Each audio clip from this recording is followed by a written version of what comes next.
Hey, y'all.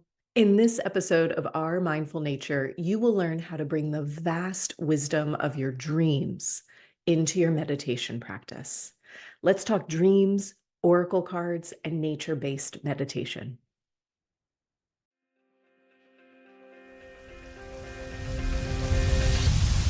Welcome.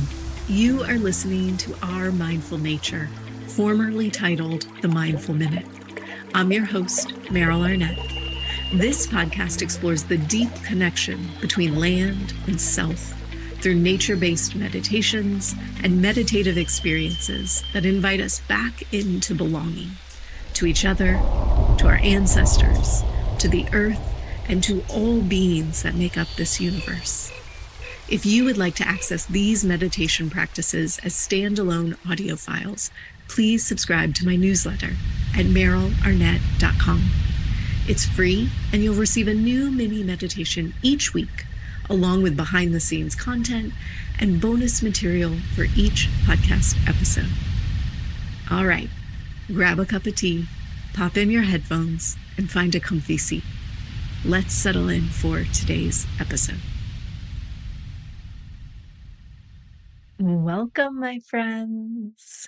I am so glad to see your faces and to get to spend this evening with you. So thank you for joining me tonight.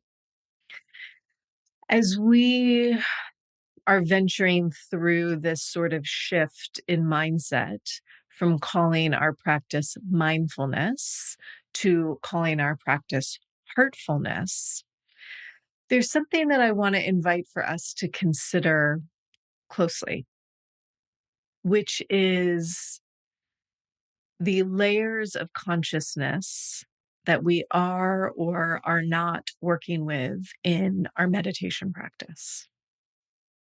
Yeah. When we talk about mindfulness and we're thinking so in the mind, we're working with, thinking about, exploring our waking, thinking mind, which is pure consciousness, right? It is the epitome of being conscious. Is like I am awake and I am watching myself be awake, right? And then when we say heartfulness and we move a little bit away from that waking, thinking mind, I think the question becomes, where do we go? What level of consciousness are we working with? And as I was thinking about this, the quote that came to mind is the very famous one from Albert Einstein, which I have seen written several different ways, but essentially it says, you can't solve a problem with the same mind that created it, right? You can't solve a problem with the same mind that created it. And I think what that invites us to reflect on is, we came to meditation for a reason, whether that was to feel better, to manage stress, to know ourselves better, to connect to ourselves or others, the myriad of reasons. And if we wanted to take Albert Einstein's words as truth, well, we can't do the same old thing and think the same old thing and interact with the same old thought processes and think something different is going to happen. And so when we sit down for our quote unquote mindfulness practice and we interact with the same thoughts, something happens, certainly. I mean, I had many profound experiences, especially in the first couple of years with that. But at some point, don't we find like, I have thought these thoughts before, and I have been feeling these feelings for as long as I have been walking the earth, and I'm ready for something a little bit different. And as we settle into the heart of winter, in these darker, colder months, this is the time of dreaming, of sleep, of hibernation. It is the time for us to dwell in the subconscious. And I want to invite us a little bit deeper into our practice, maybe towards like some of the peripheries of the practice, even. There are so many practices within the landscape of meditation that are inviting us into the land of dreams, into the subconscious mind. And I wanna just talk, that's not something you can, like, do in a class. I can't be like, "Now we're all gonna go have a dream." But we can talk about it. We can talk about what that looks like. We can imagine it, and then we can create space for that in our practice, which is what I'd like to invite for us, so that we have this practice to carry forth through the winter season because it's really an ideal time for it. Yeah. And so let's talk first a little bit about dreams and how we might work with dreams.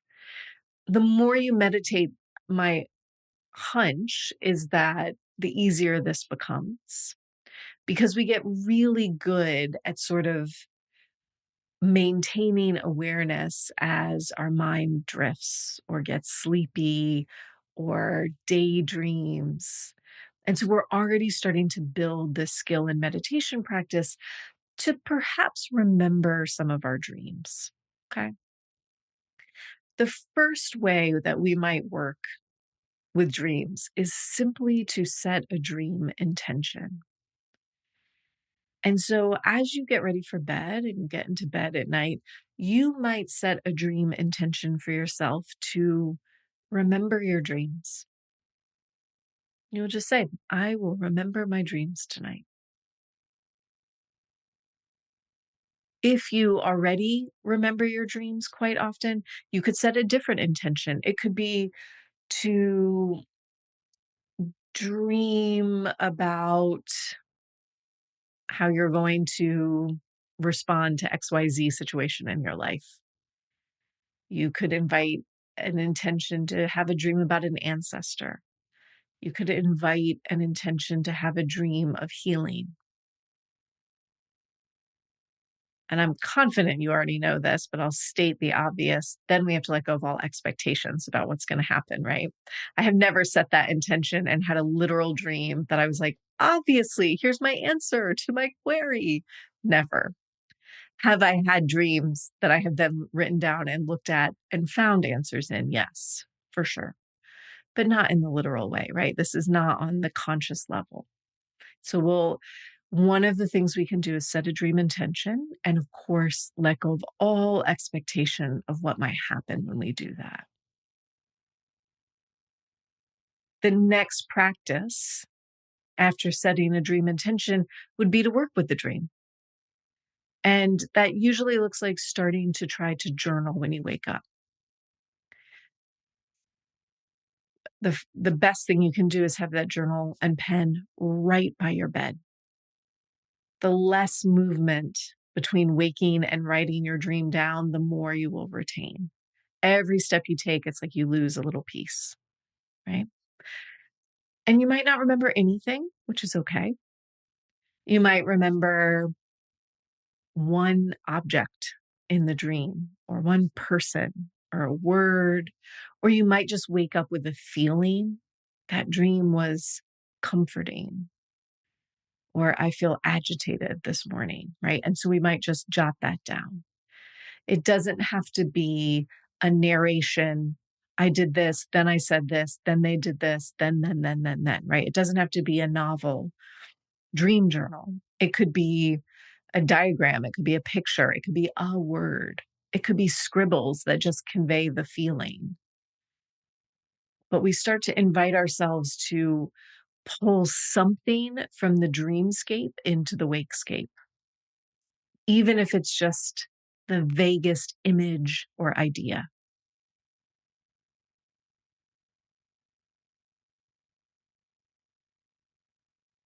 If we wanted to go further, let's say we remember something and there is an object or a person or a place that feels very powerful. Okay. I have a memory of a dream, one of my more powerful dreams. And in this dream, I sort of am like crawling through like a narrow space, almost like a cave. And when I come out of that narrow space, I step out into like this incredibly expansive view of the night sky, just the starriest, brightest, biggest sky I've ever experienced in my entire life. And in my dream, I am like just on my knees in awe, like overcome by the beauty of this space, right? I can feel it when I think about it, what I was experiencing in the dream.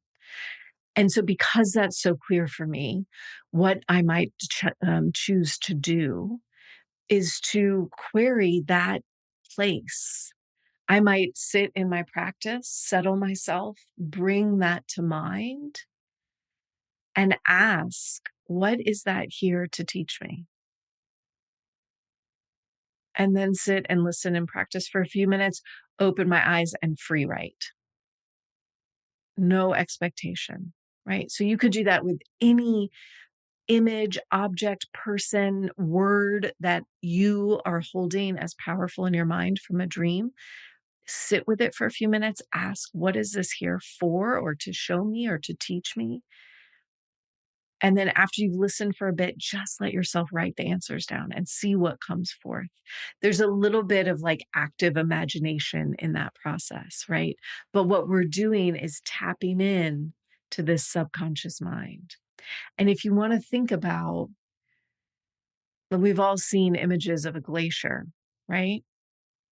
Many years ago, before kids, my husband and I traveled to Argentina and we hiked on a glacier, which was incredibly cool. And what you see is a flat expanse of white, right? You just see endless white and it's flat for the most part. And what you don't see is how deep, hundreds and hundreds and hundreds of feet beneath the surface that glacier goes, right? So if you see like a cut of it, you can see there's this much couple feet above the surface and hundreds of feet beneath the surface. And in fact, on that hike, there's like these crevasses, these cracks essentially in the glacier that you would have to step over. And they were tiny. They were like you could literally step over it, one big step, and you'd be across it.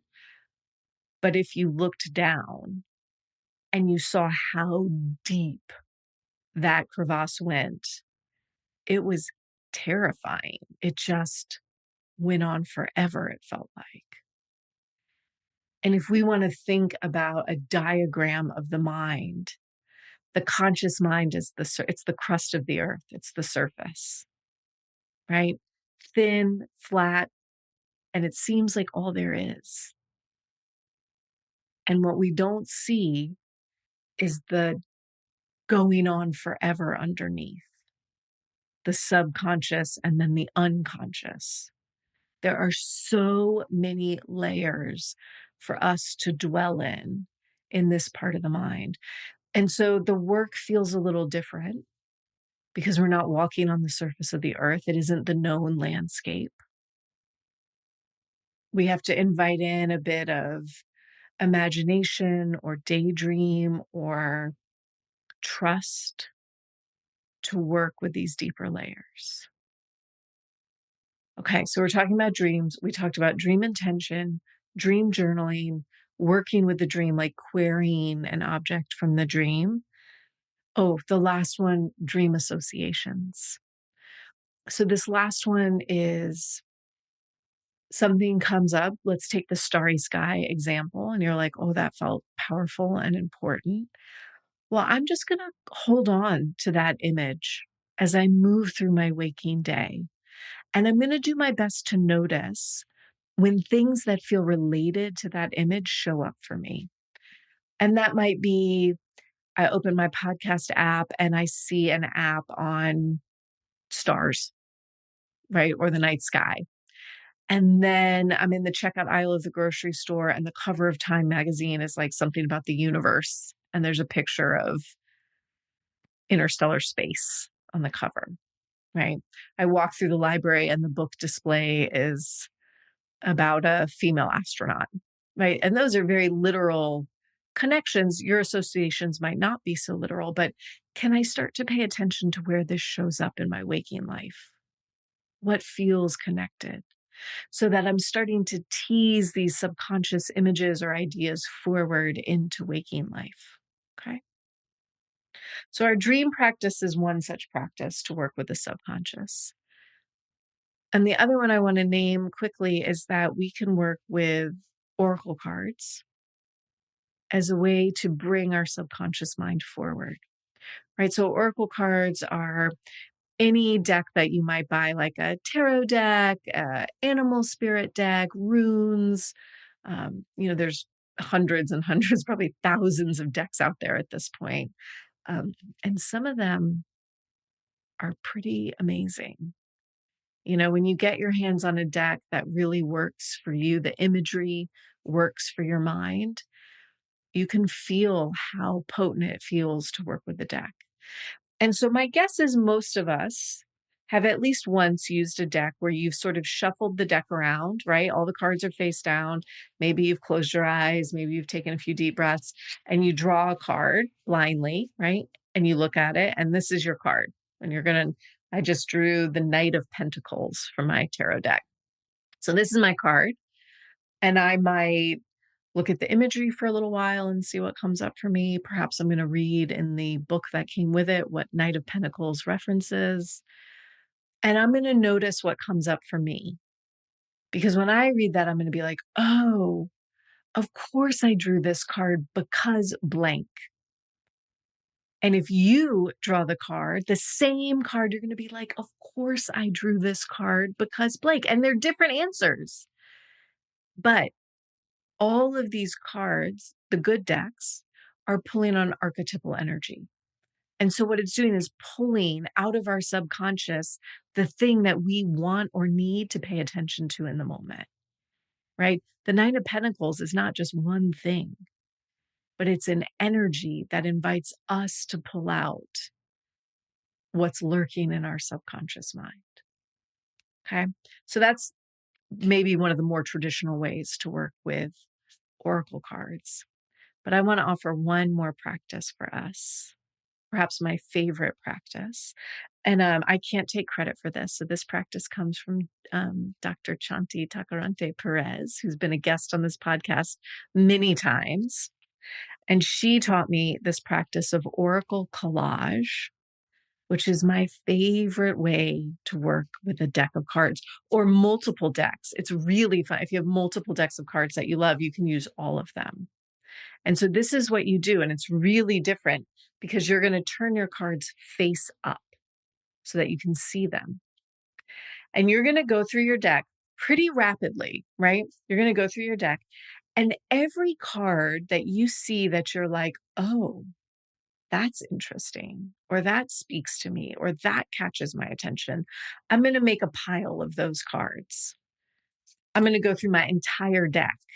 And any card that speaks to me, I'm going to put in a pile.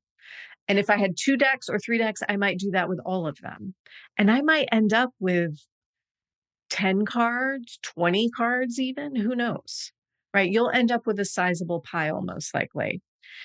And then once you have that pile, these are the cards that spoke to me today, right? I'm going to go through them again. And I'm going to go, oh, that's interesting because I actually pulled several cards that feel really similar to the Hermit, for example. And so I'm going to pick my favorite of that and discard the rest. And then I'm going to notice that of these 8 cards left in my hand, 6 of them feel related in some way. Maybe there's a color scheme. Maybe there's like you see a journey through the cards that are there for you. And there's one that's like just feels kind of off to the side. So you might discard it. And you'll end up with whatever you end up with. The one I just did recently, which is behind me if you're in class tonight or watching the video, is 3 cards. I ended up with 3 cards. But I have ended up with 6 cards before, 8 cards before. What's really interesting to me is with a collage like this, you are consciously drawing the cards, but you're acting on subconscious impulse. Like, I don't know what drew me to that card. I just know I'm drawn to it. And as you lay them out, you create some version of a story for yourself. What does this mean? What's it inviting for me? What are the pieces I'm meant to pay attention to right now? And then you can imagine. So these cards, let's see, what do I have right now? I have the Six of Swords, I have the Judgment card, and I have the Chariot card. And before I go to bed, I might take a minute to look at that little journey right there and to set my intention just to be with that energy when I go to sleep. And now I have all of this, both waking life and dream life attention or intention focused on the subconscious, on what's under the surface. Yeah.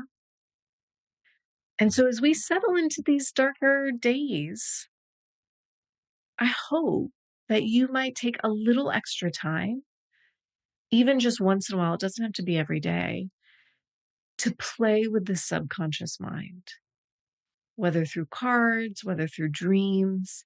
But let's start to bring this into our practice so that that subconscious mind is as deeply entwined in our meditation practice as our conscious mind usually is. And we'll see what happens when we bring a different mind to the exact same feelings, problems, questions. Yeah.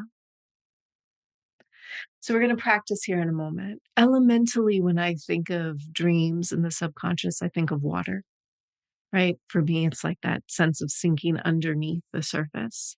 And so we're going to hear a really lush ocean driftwood soundscape this evening.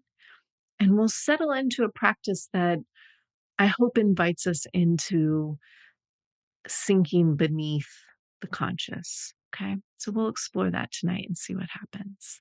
So why don't we settle into a comfortable seat? Yeah. Take all the time you need.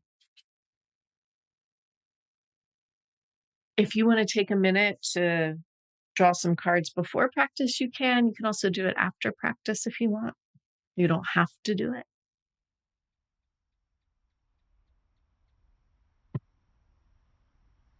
And gradually, we'll find ourselves into a place that feels comfortable, that feels steady and supported. Letting your arms rest. Maybe letting your eyes closed. You don't have to.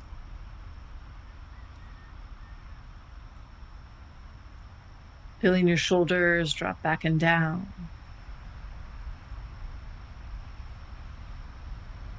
And as you feel ready, we'll take a deep breath in.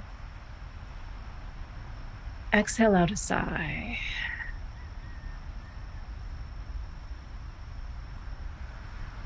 And we'll just do that once more, inhaling deeply. Exhaling out a sigh.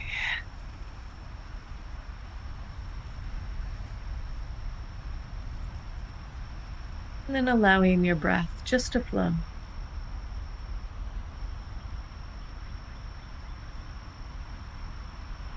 And calling yourself into your practice today by silently saying to yourself, now is my time to meditate.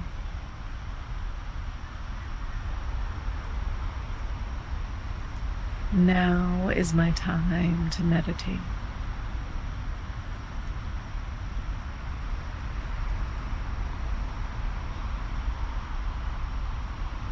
And as you say those words to yourself, see how much of the day you can let go of.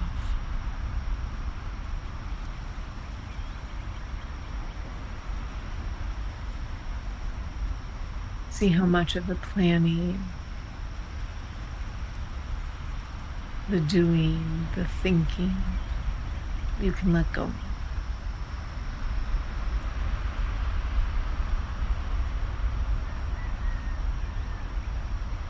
And invite yourself to drop just a little bit deeper into your body.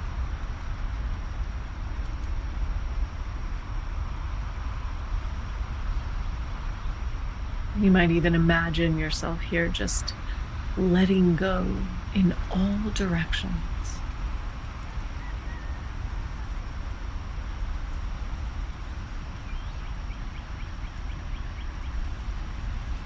In our mind's eye, we draw a circle around ourselves.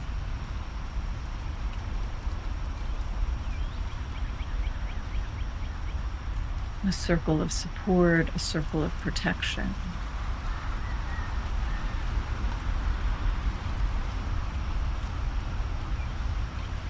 So that we are able to let go completely.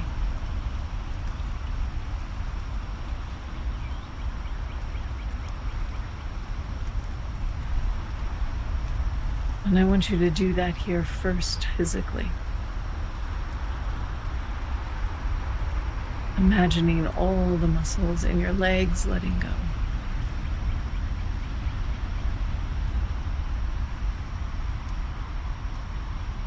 All the muscles in your hips and your pelvis letting go.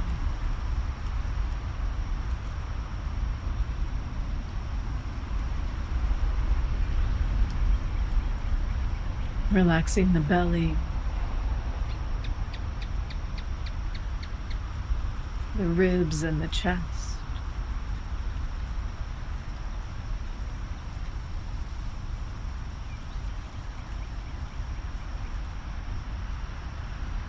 Softening the muscles of the back.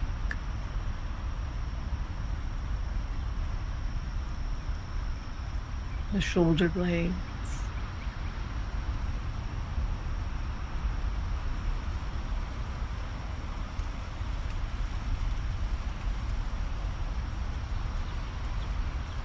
Letting go of your arms,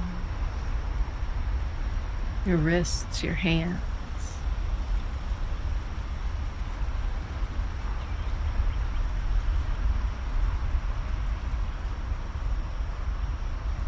Softening the mouth, the cheeks, the eyes and the forehead.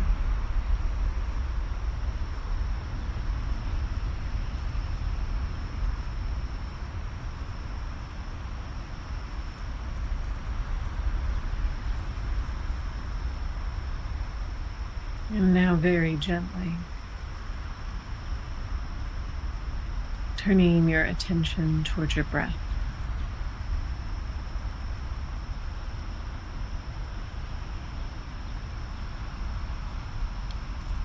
And allowing yourself to feel the next few breaths.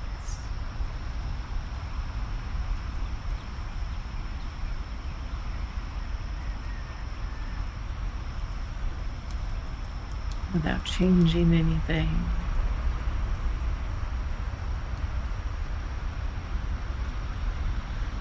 Without forcing anything.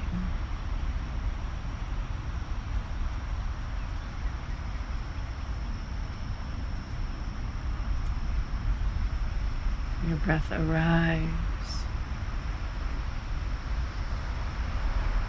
and washes away just like the waves.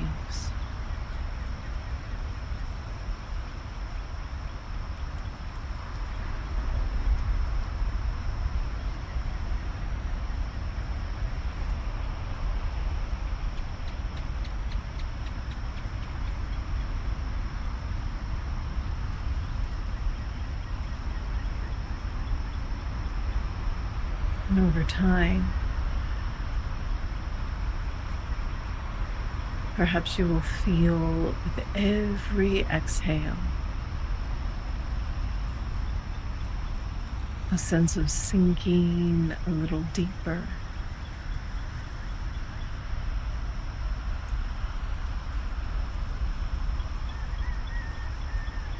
Allowing your mind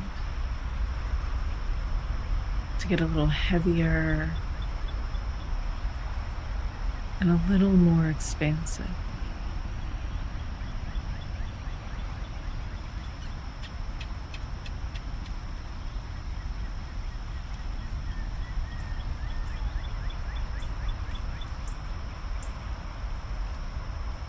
Every breath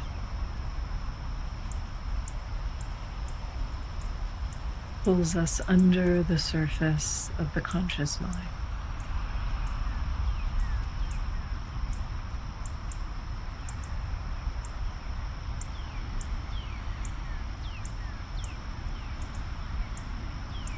Every breath,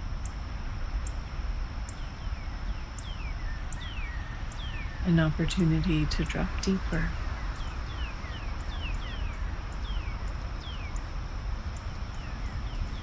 to expand further.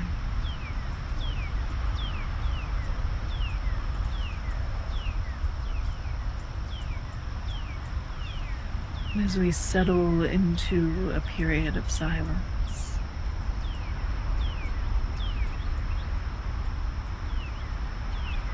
let's see if we can stay awake for the daydream.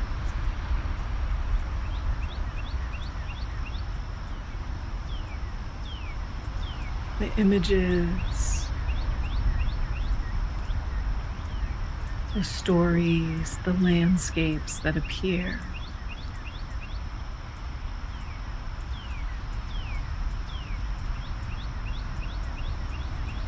We stay curious.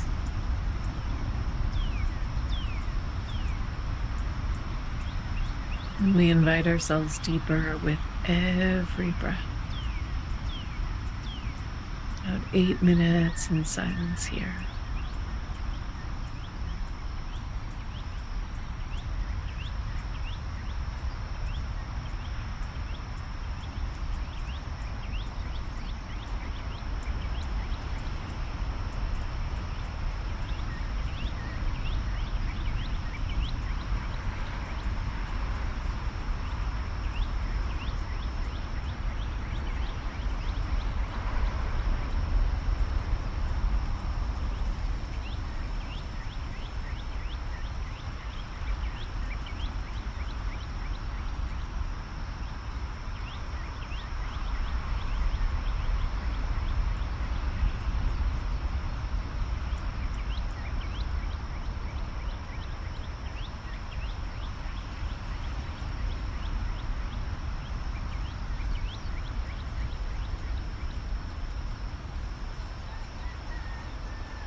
Feeling your breath here.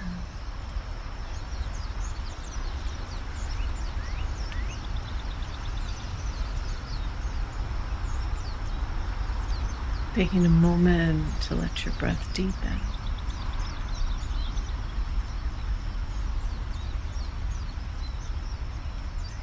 And start to untangle your breath from the waves.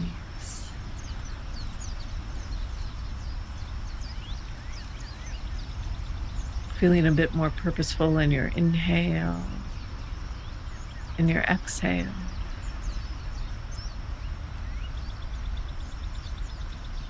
And as you wiggle your fingers, your toes, you let your awareness start to rise back up towards the surface. You might straighten your spine a bit if you've slumped, or roll your shoulders back and down. Together as a group here, we'll take a deep breath in. We'll exhale out a sigh.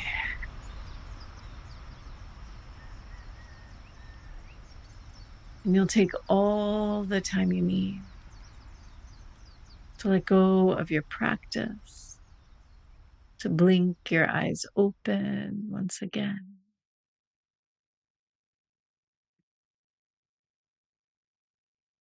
Thank you.